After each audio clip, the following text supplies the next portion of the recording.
Саламатсыздар ма, құрметті студенттер? Бүгінгі сабағымыздың тақырыбы бетті фасциолезге тексеру. Бүгінгі сабақта сойғаннан кейінгі қарау, бет сан сараптама және де зертханалық әдістер жайлы айтатын боламыз. Етті фасциолезге тексеру бұл малдың бауыры мен өт жолдарында фасциола паразитінің бар жоғын анықтау үшін жүргізілетін ветеринариялық санитариялық бақылау болып табылады.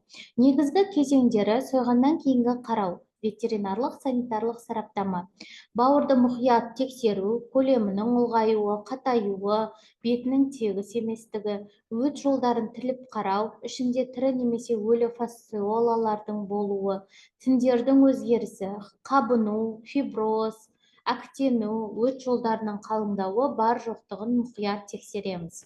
Екіншіден, кесіп тексеру, бауыр паренхимасына бірнеше терең тілік жасалады. Өт жолдарынан паразиттерді тікелей табу диагноздың ең сенімді белгісі болып табылады. Үшінші, зертханалық әдістер. Өт пен бауыр шайындысын микроскоппен қарап, фасциола жұмыртқаларын анықтаймыз. Гистологиялық зерттеу күмәнді жағдайда жүргізіледі. Ветеринариялық шешімдер: күшті зақымдалса, бауыр толықтай жарамсыз деп саналып жойылады. Әлсіз зақымдалса, зақымдалған бөлігі кесіліп алынып, қалғаны қатаң өңдеуден кейін ғана пайдалануы мүмкін. Фасциолез жалпы жануарларда жіті және созылмалы түрде өтетін бауыр құрт ауруы болып табылады. Сүтқоректілердің 40-тан астам түрі бауыр құрттарға сезімтал келеді. Көбінесе қой, ешкі, ірі қара мал, түйе жиі ауырады.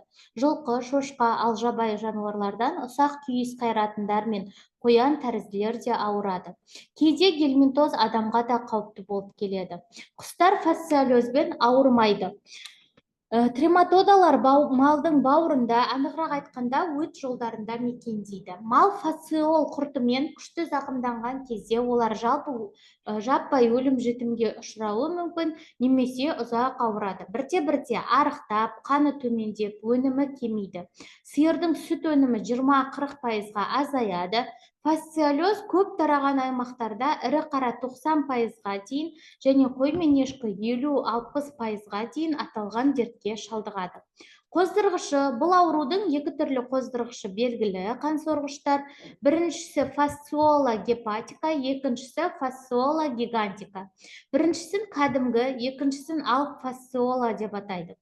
Кәдімгі фасциола жапырақ тәрізді, ұзындығы 2-3 см. Құрттың тұмсық жағы сәл шығыңқы келеді де, көптеген тікеншелерімен жабдықталады.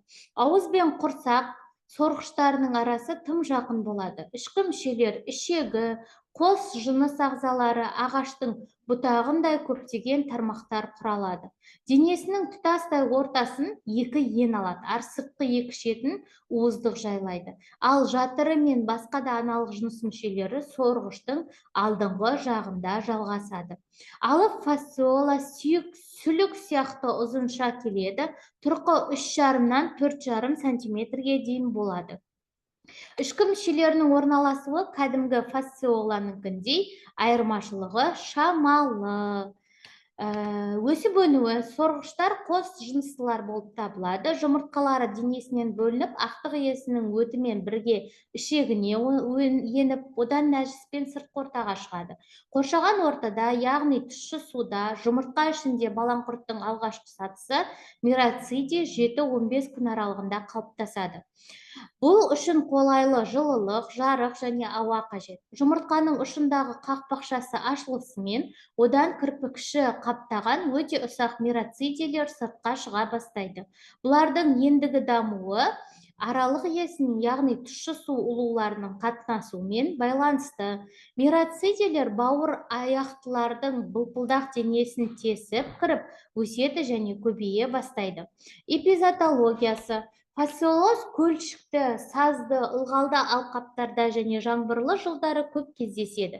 Әсіресе шалшық сулары мол, саз батпақты өрістерде мал көптеп зақымданады.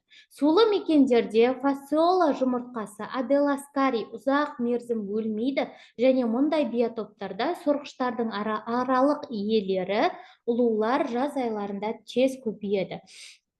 Мысалы, кіші тоспа, ұлу, тайыз, шалшық сулар түбінде 20 сантиметр тереңдікте тіршілік етеді. Оларды бөгетті тұщы көлдің, кішігірім өзендердің жағасынан, осы суларға жақын жатқан жайылымдардың ылғалды топырақтарынан көптеп кездестіруге болады. Ал аделаскари болса өте төзімді келеді. Суда 1 жылға дейін тірі сақталады, шөпте 1,5-6 ай өмір сүреді, сүрлемде жарты 1 айға дейін өмір сүреді. Малдың фасциолезы кең тараған үшқұрт болып табылады. Фасциола гигантика деп аталатын сорғыш жалпақ құрттар тудыратын фасциолез Атырауда, Қызылордада және де оңтүстік Қазақстан облыстарында байқалады. Осымен бүгінгі сабағымыз аяқталды. Назар салып тыңдағандарыңызға рахмет. Жақсы, сау болыңыздар.